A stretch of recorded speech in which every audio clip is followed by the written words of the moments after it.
اقبال نے کہا نا کہ لے گئے تسلیس کے فرزند میراث خلیل، کشت بنیاد کلیسا بن گئی خاک حجاز۔ تسلیس کے فرزند میراث خلیل لے گئے تھے، بیت المقدس ان کے کروسیڈرز کے قبضے میں آ گیا تھا 1099 میں، اور رہا تھا 1187 تک، 88 ایئرس۔ لے گئے تسلیس کے فرزند میراث خلیل، تو میراث موسوی جو تھی وہ منتقل ہو گئی محمد رسول اللہ صلی اللہ علیہ وسلم اور آپ کی امت کو۔ ان کا قبلہ کینسل، یہ قبلہ آ گیا، تو سب سے زیادہ دکھ تو انہیں تھا۔ اب جو وہاں سے کاؤنٹر ریولوشنری موومنٹ آئی ہے وہ عبداللہ ابن سبا یہودی۔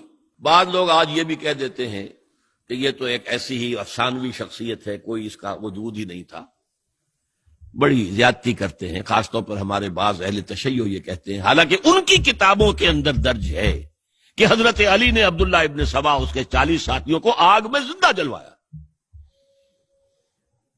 رجال کشی کے اندر دیکھ لیجیے لکھا ہوا موجود ہے۔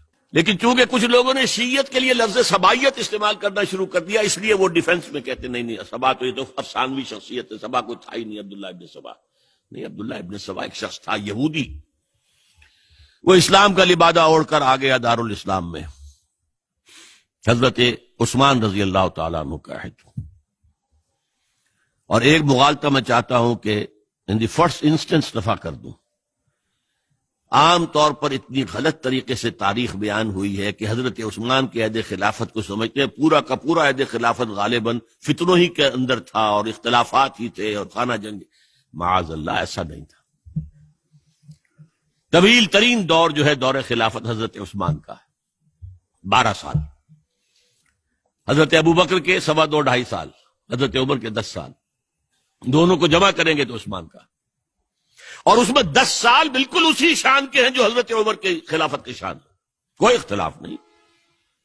اور فتوحات کا دائرہ بڑھتا چلا جا رہا ہے، تھمتا نہ تھا کسی سے سیل رواں ہمارا۔ اس کے آخری ایام میں یہ شخص آیا اور اس نے ایک تو یہ کیا کہ پرانی جو قبائلی عصبیت تھی اس کو زندہ کیا۔ خلافت تو بنو ہاشم کا حق ہے، محمد ہاشمی تھے صلی اللہ علیہ وسلم۔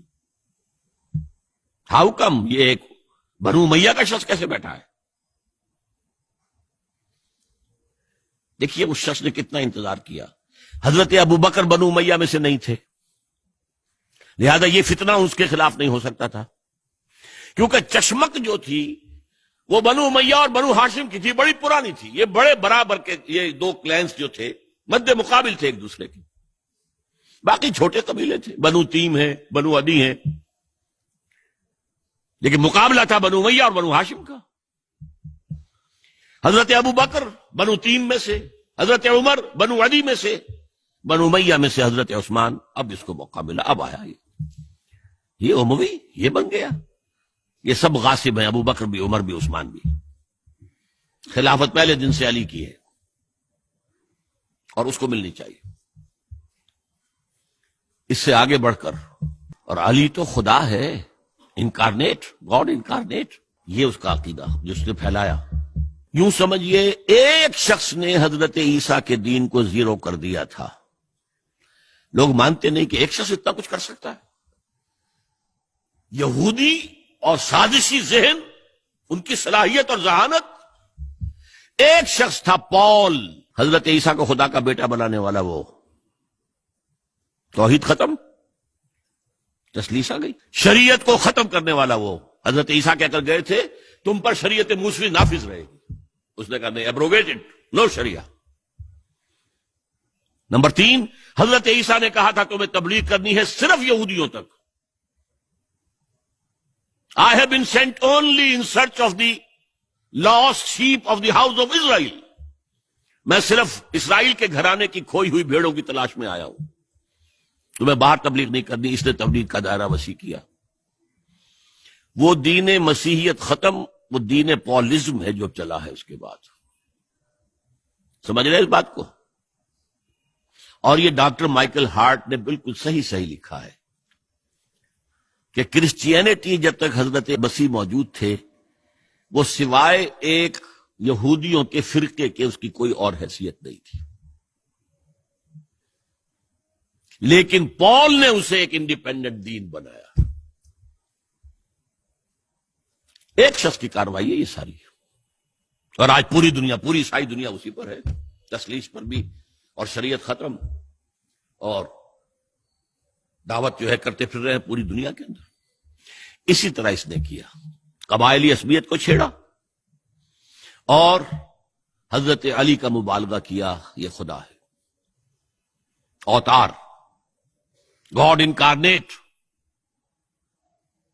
تیسرا کام کیا کیا کہ حضرت عثمان رضی اللہ تعالی عنہ اور ان کے جو عاملین تھے، گورنر کوفے کا ہے، گورنر شام میں دمشق میں ہے، گورنر مصر میں ہے، ان کے خلاف پروپیگنڈا شروع کیا، یہ بیت المال میں خیانت کر رہے ہیں، یہ غبن کر رہے ہیں، یہ اپنے عزیزوں کو جو ہے پال رہے ہیں، ان کو دے رہے ہیں، وہ اقربا پروری کر رہے ہیں، اور یہ کر رہے ہیں، اور ٹیکنیک کیسی عجیب، کوفے میں کوفے کے گورنر کے خلاف بات نہیں کریں گے، دمشق اور مصر کے گورنر کے خلاف بات کریں گے۔ اب کہاں دنیا کے پاس ذرائع تھے کہ کوئی ویریفائی کرے بھئی یہ بات صحیح ہے کہ نہیں ہے، غلط ہے، نہ کوئی ذرائع رسل و رسائل ہیں، اور اگر آپ کوفے میں کھڑے ہو کر عثمان نے یہ کر دیا، عثمان نے یہ کر دیا، عثمان نے یہ کر دیا، یہ کر دیا، اب کون اس کو جو ہے اس کی تحقیق کر سکے گا؟ دمشق میں گئے ہیں تو دمشق کے گورنر کے خلاف کچھ نہیں، عثمان کے خلاف، اور کوفے کے گورنر کے خلاف، اور مصر کے گورنر کے خلاف۔ مصر میں گئے ہیں تو اس کے خلاف کچھ نہیں، دمشق اور کوفے کے گورنر کے خلاف اور عثمان کے خلاف، اور پھر ہر طرف سے بلوائیوں کو لا کر گھیراؤ کر لیا حضرت عثمان کے گھر کا۔ یہ تحریک ہے جو بہت زبردست کامیابی سے ہمکنار ہوئی۔ اب تمام صحابہ کہہ رہے ہیں حضرت عثمان سے کہ آپ ہمیں موقع دیں کہ ہم ان کا سر کچل دیں۔ آپ فرماتے ہیں نہیں، یہ مجھ پر الزام لگا رہے ہیں نا، میں وضاحت کرتا ہوں۔ اپنے گھر کی چھت کے اوپر کھڑے ہو کر آپ نے کہا دیکھو یہ میں نے نہیں کیا، یہ میں نے نہیں کیا، میرے یہ احسانات بھول گئے ہو۔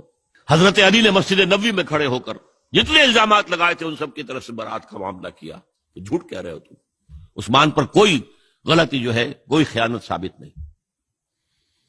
لیکن جنگ کی اجازت حضرت عثمان نہیں دے رہے، یہ میرے خون کے پیاسے ہیں نا، جب تک قتل نہیں کر لیتے جرم کہاں ہے؟ جب قتل کر لیں گے تم قصاص دے لینا، لیکن میں کسی کلمہ گو کی جان نہیں لینا چاہتا، صرف اپنی جان کے تحفظ میں۔ یہ ہے عزیمت کا پہاڑ۔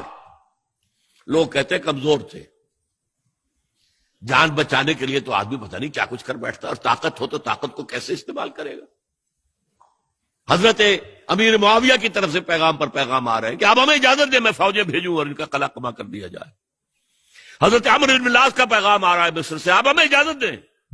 طلحہ، زبیر، علی اجازت مانگ رہے ہیں مدینے کے اندر، آپ اجازت دیں کہ ہم جنگ کریں ان سے۔ نہیں، آخر کار حضرت علی نے دونوں بیٹوں کو، حضرات حسنین، حضرت حسن، حضرت حسین، دروازے پر کھڑا کر دیا۔ پہرے دار حضرت عثمان کے، حضرت حسن، حضرت حسین کہ کوئی گھر میں داخل نہ ہونے پائے۔ پچھواڑے سے آئے ہیں اور شہید کیا ہے۔ میرے نزدیک تاریخ کی مظلوم ترین شہادت بمانی مقتول فی سبیل اللہ وہ حضرت عثمان ہے۔ بلکہ میں جرات کر رہا ہوں ذرا، آپ کو معلوم ہے علامہ اقبال سے مجھے کتنا تعلق قلبی ہے، میں نے ان کے ایک شعر میں ترمیم کی ہے، میں سمجھتا ہوں انہوں نے صحیح نہیں کہا۔ غریب و سادہ اور رنگی ہے داستان حرم، نہایت اس کی حسین ابتدا ہے اسماعیل۔ حضرت اسماعیل کو اللہ تعالیٰ کے حکم سے حضرت ابراہیم ذبح کر رہے تھے اور حضرت حسین ذبح کر دیے گئے، تو گویا کہ ابتدا جس کی ہوئی تھی حضرت اسماعیل سے، اس کی انتہا حسین پر ہوئی۔ میں کہتا ہوں بالکل غلط، ان کو ذبح کر رہا تھا خلیل اللہ، اور ان کو قتل کر رہے یزیدی اور زیادی اور کوفی۔ کوئی تقابل ہے؟ وہ قتل نہیں ہوئے، یہ قتل ہو گئے، انہوں نے پیشانی خود رکھ دی۔ یہاں تو حضرت عثمان لڑتے ہوئے، حضرت حسین لڑتے ہوئے شہید ہوئے، کون سی چیز مشترک ہے؟ ایک مصرے میں جمع کر دیا ہے، صنعت لفظی تو آپ کہتے ہیں اس کو، لیکن کیا مشترک کیا چیز ہے؟ اور میں نے امید ہے علامہ اقبال سے ملاقات ہوگی اگر آخرت میں، تو وہ میری اس بات کو تسلیم کریں گے۔ میں نے اس شعر کا دوسرا جو مصرع ہے بدلا ہے، نہایت اس کی ہے عثمان ابتدا حابیل،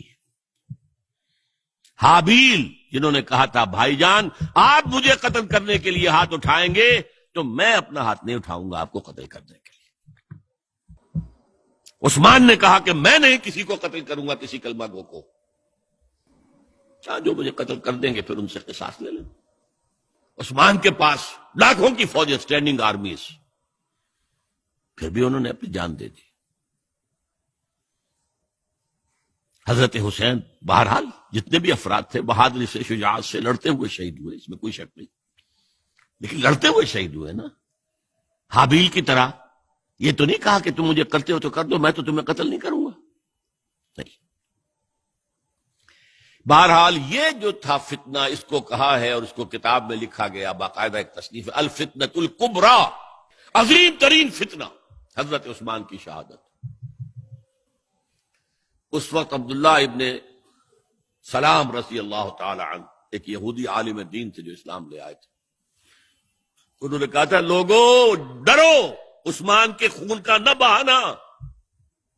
میں جانتا ہوں تاریخ بنی اسرائیل کی، اگر کبھی کوئی نبی جو ہے اگر شہید کیا گیا تو 70,000 آدمی اس کے بعد مارے گئے اللہ تعالی کی طرف سے،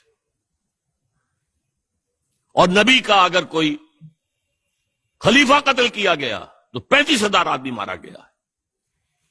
تو اگر تم نے عثمان کو قتل کر دیا تو یہ خون کے دریا جو ہیں پھر آ جائیں گے امت کے اندر، باز آ جاؤ، خدا کے لیے باز آ جاؤ۔ لیکن نہیں۔ بہرحال حضرت علی رضی اللہ تعالی عنہ نے بلایا عبداللہ ابن سبا کو اپنے ہاں۔ تم کہتے ہو کہ میں خدا ہوں؟ ہاں آپ خدا ہیں۔ توبہ کرتے ہو کہ نہیں؟ نہیں۔ میں تمہیں زندہ جلا دوں گا، جلا دو۔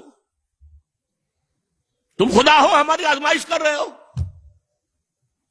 حضرت علی نے عبداللہ ابن سبا کو 40 ساتھیوں سمیت زندہ جلوایا، اور یہ سارا کچھ معاملہ جو ہے یہ میں نے آپ کو بتایا اہل تشیع کی کتابوں میں موجود ہے۔ بہرحال یہ فتنۃ الکبریٰ ہے، جس کا نتیجہ کیا نکلا ہے آپ اچھی طرح سمجھیے۔ وہ شہادت علی الناس کا جو سیلاب جا رہا تھا، جس کی شان کیا تھی، علامہ اقبال کے الفاظ میں، تھمتا نہ تھا کسی سے سیل رواں ہمارا۔ یہ جو سیل تھا وہ روکنے والا تھا؟ 2 سپر پاورز تھیں اس وقت، ایران، روم۔ ایران کے چیتڑے ٹوٹ گئے، روم کی 2 ٹانگیں ٹوٹ گئی، اب کون روکنے والا تھا؟ یہ انٹرنل سیبوٹاج۔ اس کے بعد جو باہمی خانہ جنگی شروع ہوئی ہے، 1 لاکھ مسلمان ایک دوسرے کی تلواروں اور نیزوں سے ختم ہو گئے۔ عبداللہ ابن سلام نے کہا تھا 70,000، یہاں 1 لاکھ ہو گئے۔ حضور کے صحابہ کا درجہ بہت بلند ہے۔ آپ نے فرمایا علماء امتی کا انبیاء بنی اسرائیل، میری امت کے علماء بھی بنی اسرائیل کے انبیاء کے ہم مرتبہ ہیں۔ تو خلیفہ راشد حضرت عثمان کا رتبہ کیا تھا؟